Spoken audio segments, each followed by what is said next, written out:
So let me talk about properties of Fourier series here. We want to explore a little bit more what a Fourier series actually is.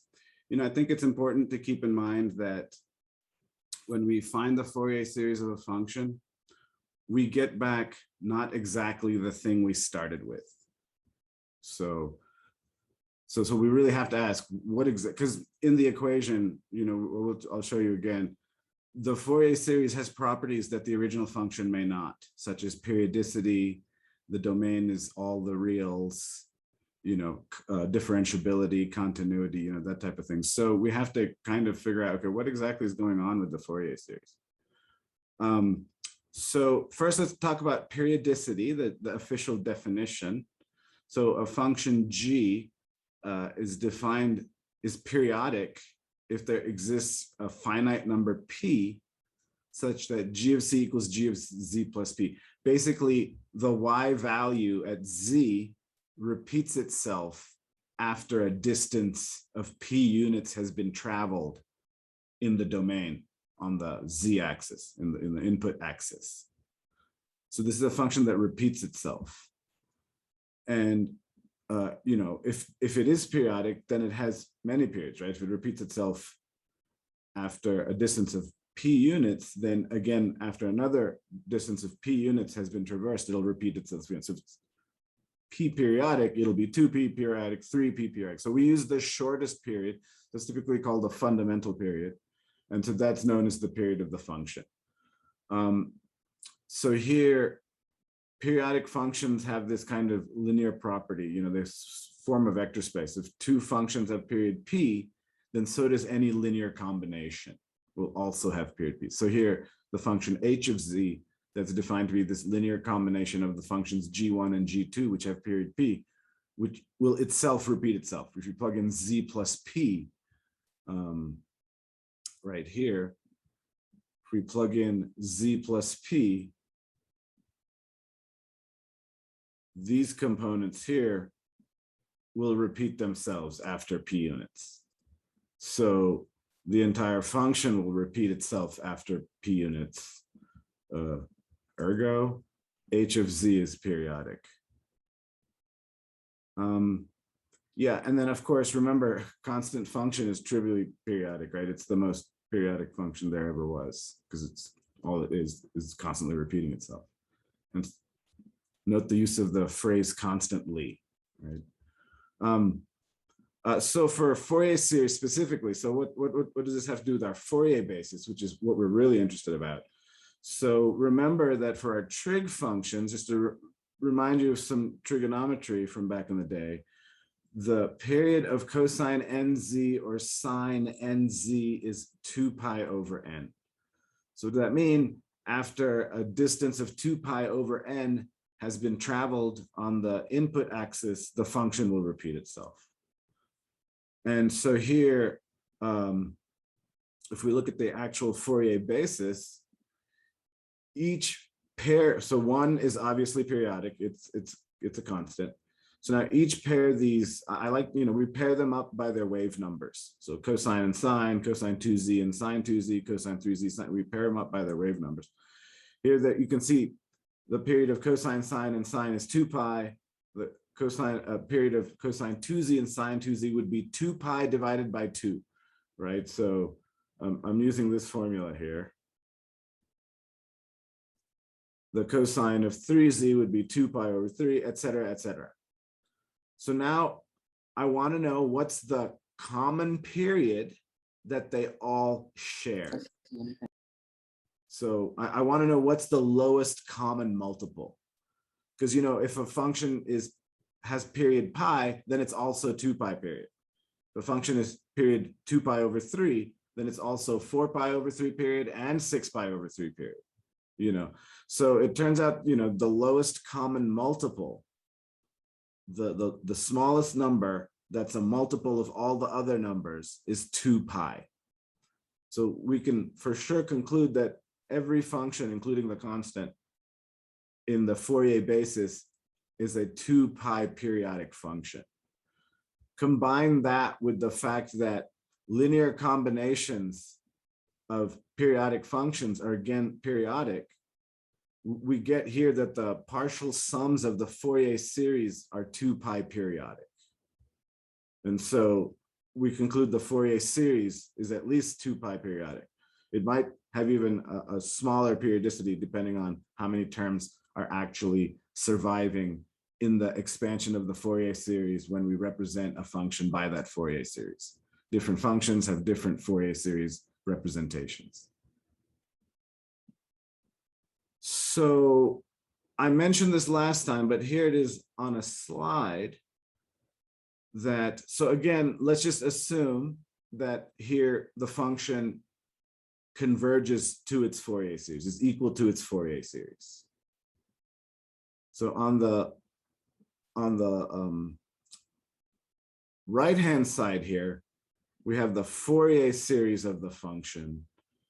And on the left-hand side, we have the function. And one question we want to ask is, when are they actually equal? So right now, I'm just, for the sake of argument, for the discussion here on this slide, I'm assuming they're equal. We'll talk about when, what conditions are required of f of x. And it's nothing special, hint, hint, continuity might be involved, So anyway, here, if you look on the left-hand side, I think this part is really important, that we not reduce this to symbols. We really have to think about what's happening on the left, and then what's happening on the right, and then what's happening on the left here. Okay, so on the right-hand side, the Fourier series is defined for all real numbers. That's the domain of cosine and sine. As we saw, it's a 2 pi periodic function. I'll even throw in, it's continuous, differentiable. On the other side, on the left-hand side, technically f of x, as far as we know, is only defined for z in the closed interval minus pi to pi, and may or may not be periodic, and we're not necessarily sure about the continuity or differentiability. So, I think these subtle technical details are important to appreciate. And it's a really, as I said at the end of last time, when we take a Fourier series of a function, in my mind, that's like we're doing a treatment on the function. We're Fourierizing it, and we're not necessarily getting back the same thing. In some estimation, we might be getting back a thing that's superior. And so I'll talk about that more in a second. But anywho, so how do we actually interpret the Fourier series? So now what we want to do in the next couple of slides is independently develop some new mathematical machinery, and then connect that new mathematical machinery with what we think a Fourier series is. Okay, so first of all, here, let's just do a little experiment, a numerical experiment. Last time we found the Fourier series of the absolute value of z using the formulas, for a sub 0, a sub n, and b sub n. And here I'm looking at the 4th order Fourier series trigonometric polynomial.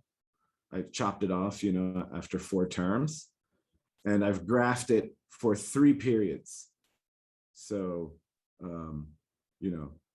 here from minus 3 pi to 3 pi, if you check the length, 3 pi minus 3 pi is 6 pi.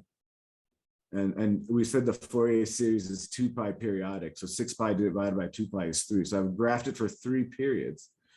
And we can see it looks like in the center, we have what looks like our original function that, we started this whole thing with.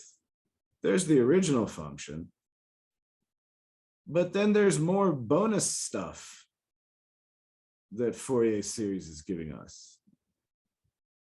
This is America. We like bonus stuff, right? So bonus stuff is, kind of makes sense what we're seeing. The picture resolves all of the properties of the Fourier series. What we're seeing is the function repeated, because we said the Fourier series is periodic. And so, what we're seeing naturally is the function being repeated periodically to the left and to the right. And then we said the function is defined for all real numbers. And so this extension, this periodic extension, goes on forever. you know. So here, one thing that is nice that we should not, that I should emphasize, here the endpoints match up nicely between where the function ends, right? So here's the original function that we started with. And then if you draw in a second copy, just copy the function, you know, just close your eyes and copy it. The endpoints match up nicely. And for this first example, that was not a coincidence. I did it on purpose because this has this nice behavior at the endpoints. So that's something to just notice, that we, you know, in this case, quote unquote, we got lucky. Gee, isn't that nice how that fits together, you know, but that's part of something we'll address in a second. So, okay, let's independently now. So we're now defining a new thing. Okay, like maybe this is, we don't know anything about Fourier series. We're just defining a new thing. Okay, so given a function that's defined on this interval minus L to L or minus pi to pi, where f of negative L equals f of L, we can define this thing called a periodic extension of the original function f. So here I have this idea, periodic extension of f of z. So it's essentially, you know, it's defined to be this function. Now we're using this new notation, f tilde of z, which is now a periodic function with period 2L, such that f tilde, the periodic extension, and the original function that we started with match up in the original domain.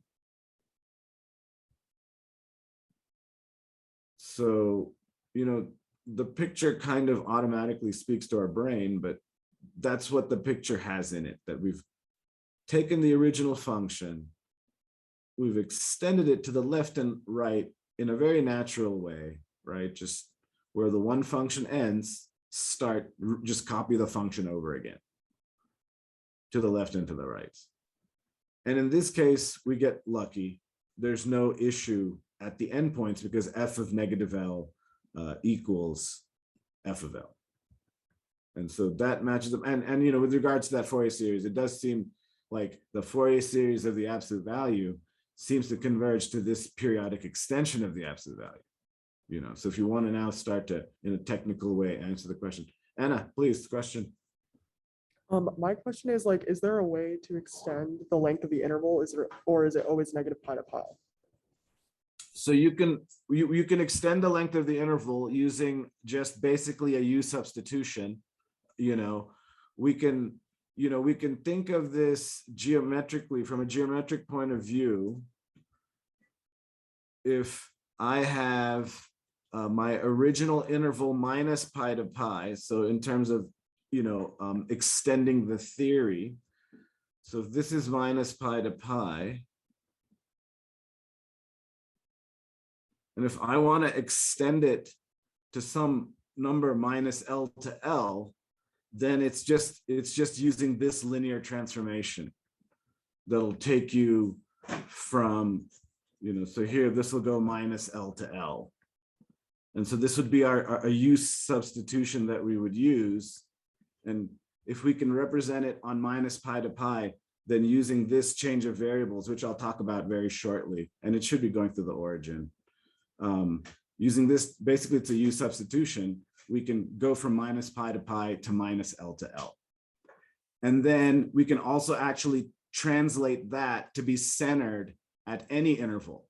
So now if you go to any interval that's not centered at 0, so I'm just between A and B, you know, I kind of play the game again. What I do is I find the center, and then I just treat the left and right hand sides as being an equal distance, like C plus L and C minus L from the center. And we're kind of back to playing this kind of game where we're treating C kind of as the origin. And you can just do another U substitution and get this to go back here and look like this. So we'll talk about it in a second. It's a couple of linear transformations will get us from minus pi to pi to minus L to L, and then you can go to any subset of the real line. So yeah, good question. So here, minus pi to pi is kind of like the canonical starting point, because those are cosine and sine friendly, So here, I mentioned this, I just emphasize here that the fact that f of negative L equals f of L, that they match up at the endpoints is super important, okay? So let me get into it. So consider this function now. It's just g of z equal to z. So it's just a diagonal line on the closed interval negative pi to pi. So this little nitty gritty details, closed interval, open interval, that's kind of an analysis thing. That's a very analysis thing, okay? So here I claim if we look at this function on the closed interval, it does not have a well-defined, so think about what this word means, a well-defined periodic extension. So what do we mean by well-defined? You remember in Calc 1, a thing called the vertical line test. And a function can only be a function if it passes the vertical line test. So in this situation where we have g of z equal to z on the closed interval minus pi to pi, if we extend it in the natural way, periodically to the left and right, we'll end up with something that's not a function and something that actually gives us a contradiction. So, this is math. It doesn't get any worse than getting a contradiction in math, right? So contradiction, not good, right? We don't like those. So here, let me show you the contradiction here for this specific example. If you start with negative pi, and so I'm assuming g is 2 pi periodic, okay? So like, let's say this is the extension. Maybe I should have written g tilde, but let's not get too obsessed with the notation. Start with negative pi. That's the same as g of negative pi. Now assume periodicity, and so it'll repeat itself after we travel 2 pi distance on the input domain. So to minus pi, I'm going to add a distance of 2 pi. That gets me to g of pi. And because this is periodic, g of pi should be equal to negative pi, but according to the function definition, g of pi is equal to pi. So now if you compare the two sides, cancel the pi's, we get minus 1 equal 1. You can move the minus 1 over, which probably what I should have done if I was really to get to the classical 0 equals 1. That's if we're going to get a contradiction, let it be a beautiful contradiction, right? So anyway, I left it minus 1 equal to 1. So contradiction. So here, this doesn't work. We can't have the endpoints having two different values and then try and periodically extend it. So, really at the endpoints, it's okay, right? If we lose 1 point of information at the endpoints, it's not gonna really, in the grand scheme of things, it's okay. So there are ways to fix this, it's just a technical detail to be aware of. So here's the picture. I took the diagonal line defined on the closed interval minus pi to pi, extended it in the natural periodic way. And so now the issue is exactly right here. This is a problem. I have one input, two outputs. Function that, so that violates the definition of a function. So this is not what we would call well-defined. We could still do it. It's not like we can't do it. It's not well-defined from a mathematical sense. It's just about being aware of what's happening. Just so we understand what's going on. Not, it's fine, great. It's not well-defined, So, okay. Here we could tweak it. Here's a tweak that fixes everything. Here I took the exact same function, but instead of defining on closed on both sides, I have it open on one side, closed on the other, what we call clopen in math, okay? So this is a clopen set. And so here there's no problem. I start with the original curve here, the line through the origin. You see on the left-hand side, it's not defined there, and the right-hand side is defined. When we extend it, there's no issue now at the points of extension on the edges of the domain of the original function and the extensions. So now this is well defined. this makes sense mathematically, everybody's happy. You know, because we find Fourier coefficients using integration. So think about this part's a really subtle point that I want us to think about. You know, the integral from a to a of any function is always 0, right? So, and since we use integrals to find the Fourier coefficients, tweaking the definition of function at an endpoint or two or finitely many points is not a big deal. You can actually tweak the definition of the function at 10,000 points. It's not a big deal because integration, as long as we don't change it at infinitely many points, you know. Yeah, so here, once we just redefine it at a single point, it fixes everything. And there are many options here. I was just saying, okay, what's a way I can fix this? You know, why did I make the left side open? Just, you know, I felt like it. Certainly we could have done, oh my gosh, I'm trying to write, what happened? So certainly I could have done the left side closed and the right side open. That would have also, you know, yielded a well-defined extension. Evan. Yeah, I have a question. So if there's a discontinuity at the endpoints and we're evaluating it, the integrals for the Fourier coefficients, do we take the limit as it approaches the endpoint or the actual value? Just ignore it. You just ignore it. Basically, you can think of, if I'm integrating from a to b, this is the same as the integral from a to b plus integral b to b. I know it seems like nonsense math, but that's what's happening. And this is a set of measures 0. So this doesn't even matter. The integral is the same.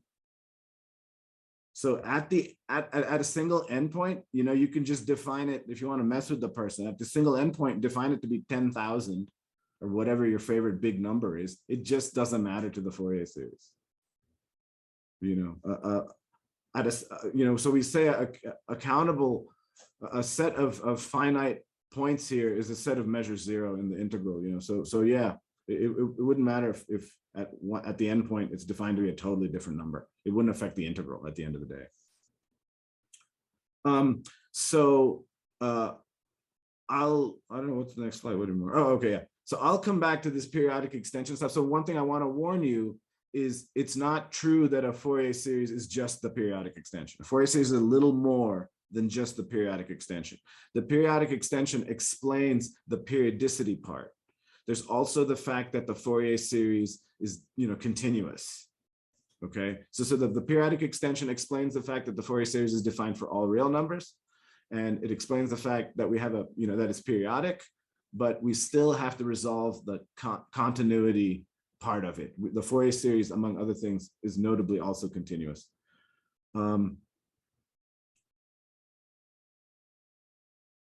Yeah, that's so someone made a comment that when I was talking about the set of measures 0, that is this related to the fact that an integral is over a continuous series of points. That's exactly right, Alden. That's you know, that hits the nail right on the head. So let me generalize this to the interval minus L to L. And then I don't know if I included it, but there's also then a way to get away from the center. You don't have to center it at 0. So maybe I'll put that in a homework. Anyway, so this will be like a review of everything we've done in terms of the Fourier series. So I think that's good. Let's just review. And then on the next slide, I'll show you the change of variables that's making all of this happen. So here, for any positive real number L, given a function capital F, y capital F, I'm just distinguishing this from the other case, like little f was when we were looking from minus pi to pi, and there we use the variable z. That minus pi to pi case is like a reference case. It's a canonical form. So we sort of slightly have some reserved notation for it. Okay, so don't let the capital F bother you. So given some function f of x on this interval minus L to L, we first, just like we did when we were on minus pi to pi, is define an inner product using the integral. Instead of integrating from minus pi to pi, we just integrate from minus L to L. And then it's the same inner product. It's our same L2, our Lebesgue inner product, just on a different domain. And so then we have this countably infinite set. So here, let's do this in 2 steps. Look at pi x over L and think about what happens now if I plug in x equal to L, capital L, what happens? Pi x over L becomes pi. That's just like when we have z between minus pi and pi.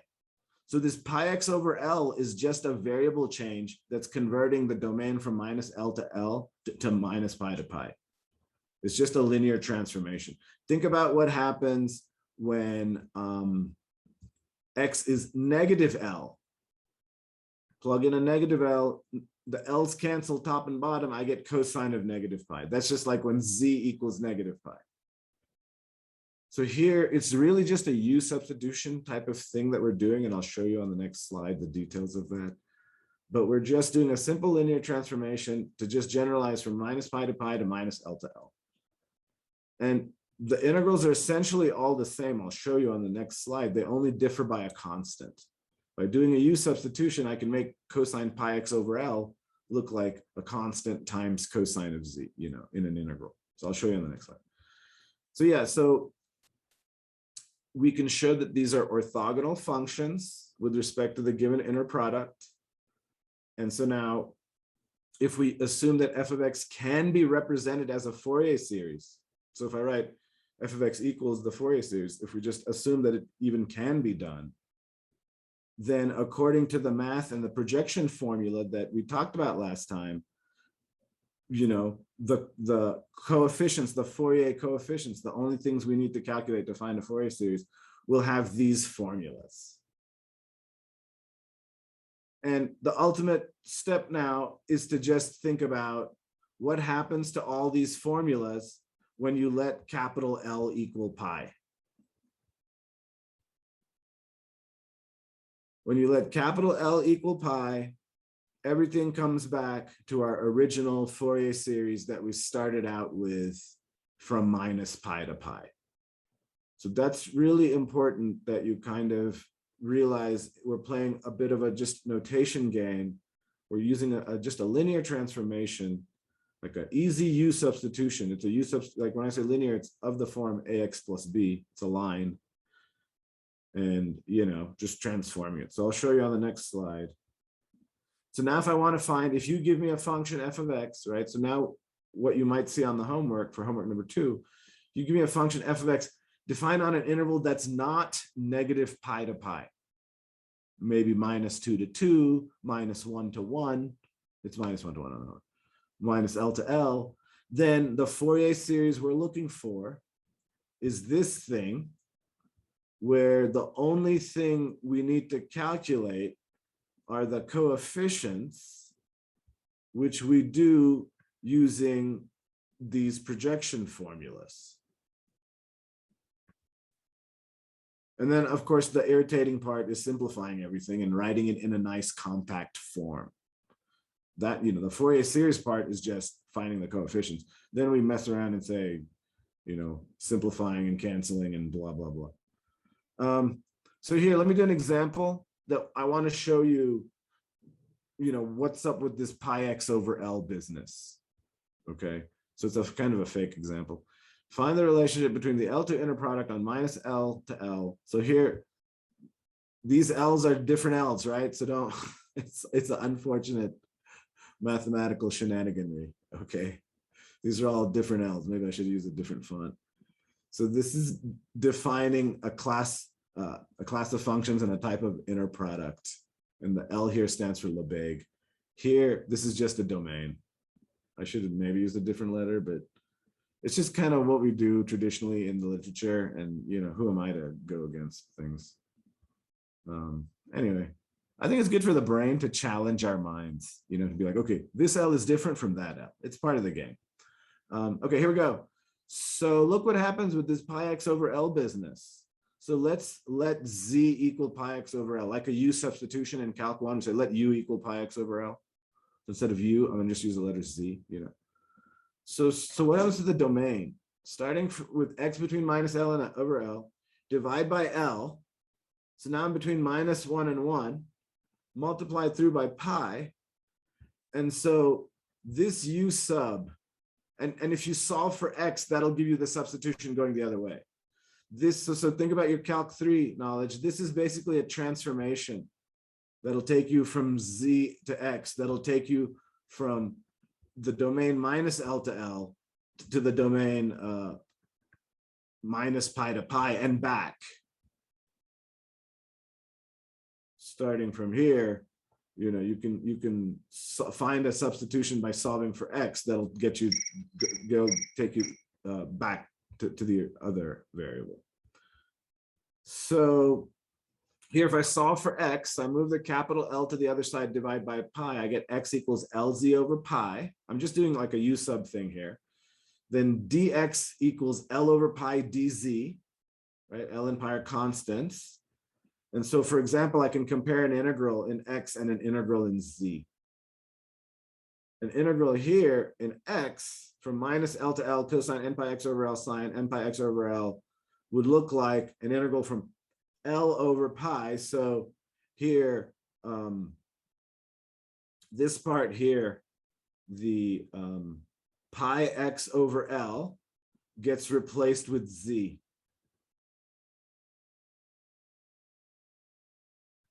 Z, the dx gets replaced with L over pi dz. And then the bounds, the minus L to L gets replaced with minus pi to pi. So, and so you look, basically the two inner products are equivalent. They're not equal, but they're off by a constant. They only differ by a constant. So the orthogonality of the Fourier basis on minus pi to pi, we get that orthogonality for free. I now know, because I know the right-hand side will not be equal when m is not equal to n, so the left-hand side will not be equal when m is not equal to n. When m is equal to n, you'll get, the pi's will cancel and you'll get it's equal to L. So it's basically the same game we were playing before, but we've now just taken the symbol pi out of it and replaced it with the symbol L. But of course, we need this correction here, n pi x over L. Ultimately, it all goes back to that original canonical case that's centered around 0 from minus pi to pi, because those are like cosine and sine friendly domains. Yeah, so at the endpoints, if the functions aren't equal, the periodic extension in general will not be well defined unless the endpoints are equal. We need them to be equal for a well-defined periodic extension. If they're not equal, then we could modify in the domain, like what we did last time. You can make it a Clopin domain or whatever. That's one thing we could do. But we could also try and sort of fix the issue, quote unquote, fix it by so that they are equal. The ideal case, the best case scenario is that they're equal. When they're not equal, we could try and maybe redefine the function so that they are equal. So then the question is, okay, how should we redefine it? And so just from like an information point of view, I don't want to lose any information I have at f at one endpoint or the other. So let's average the two.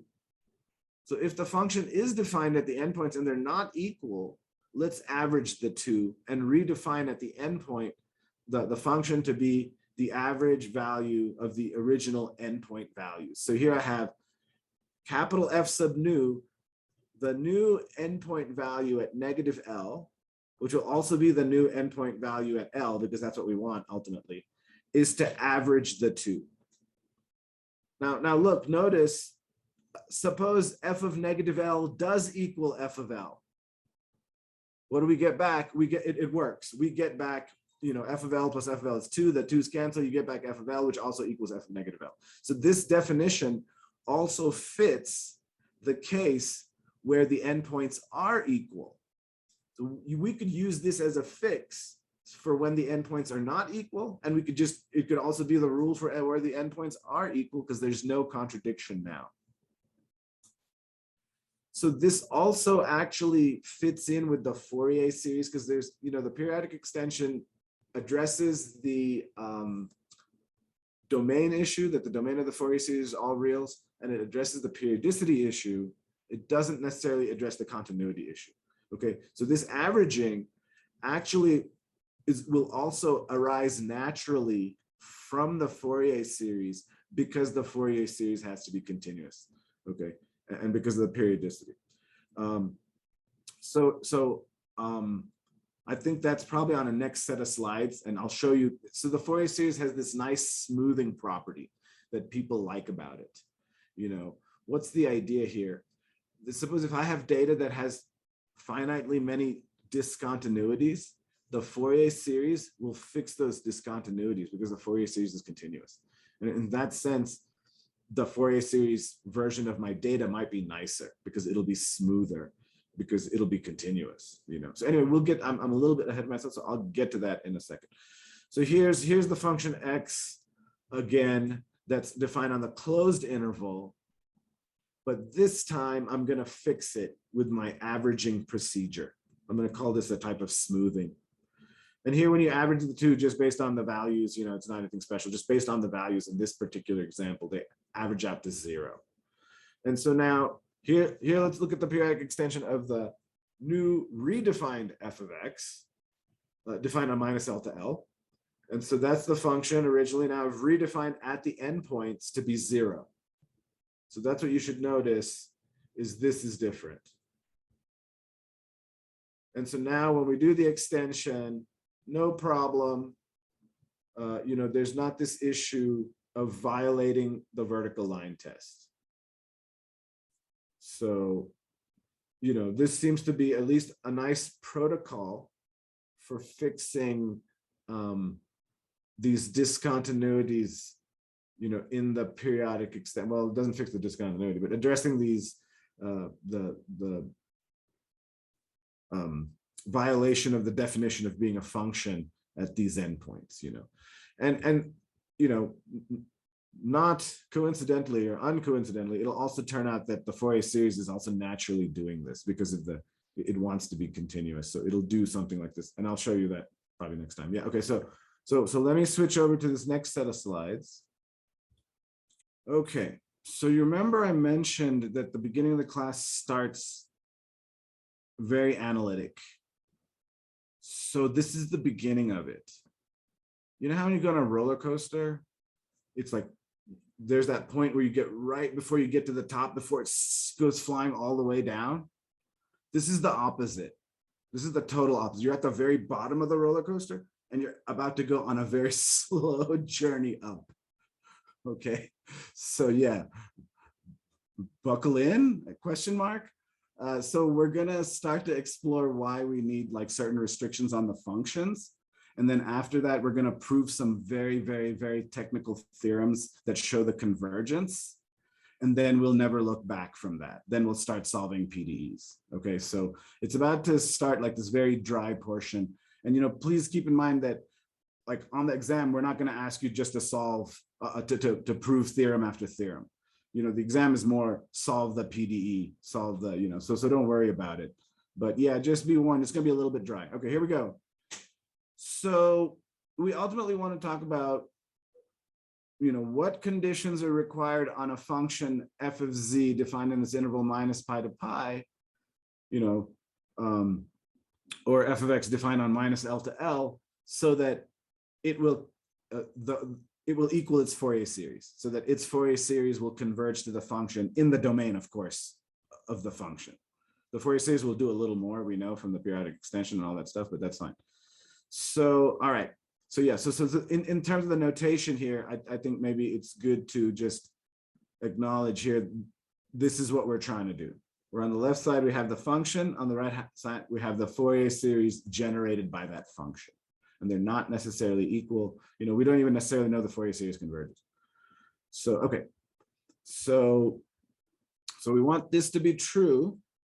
you know, right off the bat, I mean, there's a little bit preliminary. I'd say this term has to not be finite. When I say that term, the a sub 0 term, remember, is an integral. So right off the bat, I'd have to have the requirement that, and I mentioned this on a different slide. Again, I'm just like not following my own script. So here at the very least here, for this thing to make sense, minus L to L, when I say this thing, I mean the Fourier series, minus L to L of f, yeah, that's supposed to be an f, dx has to be finite. I mean, just as a very basic requirement, don't give me any functions that are going to blow up. It's just not going to work. The a sub 0 terms, I'm not going to be able to do that integral. So in terms of, you know, nitty gritty realistic restrictions, right off the bat, I see one that I can already, you know, shout out. So, all right, so let me get back on track here. So let's first talk about this concept of equivalent functions, because there's something that is connected to the idea that the integral at a single point doesn't matter. Okay, so we need to address that also. So here we say two functions f and g are equivalent or equal almost everywhere, or sometimes we'll just write equal and then AE for almost everywhere. Are equivalent or equal almost everywhere, and we write f tilde g or f equals g AE for almost everywhere. So what's the definition of that? If f of x is equal to gx for all of x in their domain, except possibly at a finite set of points, keyword here being finite. So here I'm assuming they're potentially not equal at these k points, x sub 1, x sub 2, blah, blah, blah. So potentially f and g at these points don't agree. They have different outputs for these inputs. And you know, and here I'm, like I said, I'm going to assume, oh, I'm missing parentheses here, folks. A typo I need to fix. I think all right. My bad. So, and of course, you know, I'm assuming here that these functions, at least for now, let's assume they're, you know, finite, because that really ruins the whole thing if they're not. So here's an example. You look at the absolute value of x is the function f here on the left. And then if you look at this other example, it's basically the same function. It's the absolute value of x, except at 2 points. And so, you know, I was trying to, it's just an artificial example here. I just add -1 and at 0.5, why not? I made it equal to -3 and 4. So in this case, we would say the functions are not equal, but they are equal almost everywhere. And these are equivalent functions. And so the whole point of this discussion is now, how do their Fourier series converge? Given that the integral at a single point is 0. And if these two functions differ at 2 single points, you know, how does that affect the Fourier series, right? So the answer is that, so here's a picture, by the way. We've got f and g, and they differ at finitely many points. So now I want to compare the Fourier coefficients. I'm going to call the Fourier coefficients of f just a sub 0, a1, b1, a sub 2, b sub 2. So side note, we can think of these sequence of numbers as being the function in Fourier land. In Fourier land, all of the Fourier series C's are the coefficients. So this is a way of representing the function as a sequence. Okay, side note, just totally random. So suppose we have the Fourier coefficients for f, the Fourier coefficients for g tilde. We want to know how the coefficients compare. Okay, so basically using properties of integrals, I can break up the integral from -a to b. So basically what the notation is saying, you know, here to calculate, for example, the a sub 0 component, or, you know, any component, I'm going to take f, multiply it by its function, and integrate from a to b.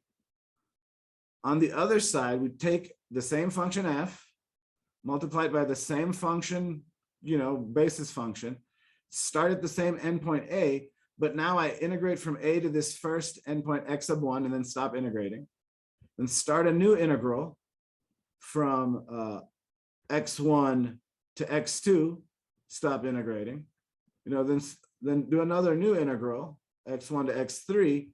We know based on our properties of integrals from Calc 1, the two integrals will be the same. If they differ at finitely many points, I can just break up the integral. Like in this case, I would break up the integral into 4 integrals, a to x1, x1 to x2, x2 to x3, x3 to b. And then you integrate, since the functions are the same, so this will be equal, And so for functions that are equivalent, their Fourier series, their Fourier series are actually identical. So we can here with this little example I did, which you can look at a little bit closer on your own. I showed a sub n will equal a sub n tilde. We can show the b sub n coefficients will equal b sub n tilde. And in general, if two functions are equivalent, if they only differ at finitely many points, then their Fourier series will be the same. But technically speaking, they're not equal, right? The functions, they're equivalent, they're equal almost everywhere. So what we would like, and so this is kind of an issue. Why is this an issue? It's an issue towards our interpretation of a Fourier series.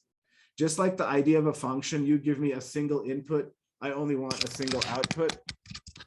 Sorry, the sun's coming in through the skylight. Anyway, you don't need to see me. I'm here though. Just like for a single input, we only want one output.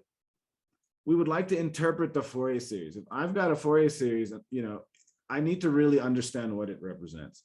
So the answer now is, if you give me a function and we calculate its Fourier series, and the Fourier series converges to the function, that Fourier series will also happen to be the Fourier series of infinitely many other functions that are equivalent to f of x.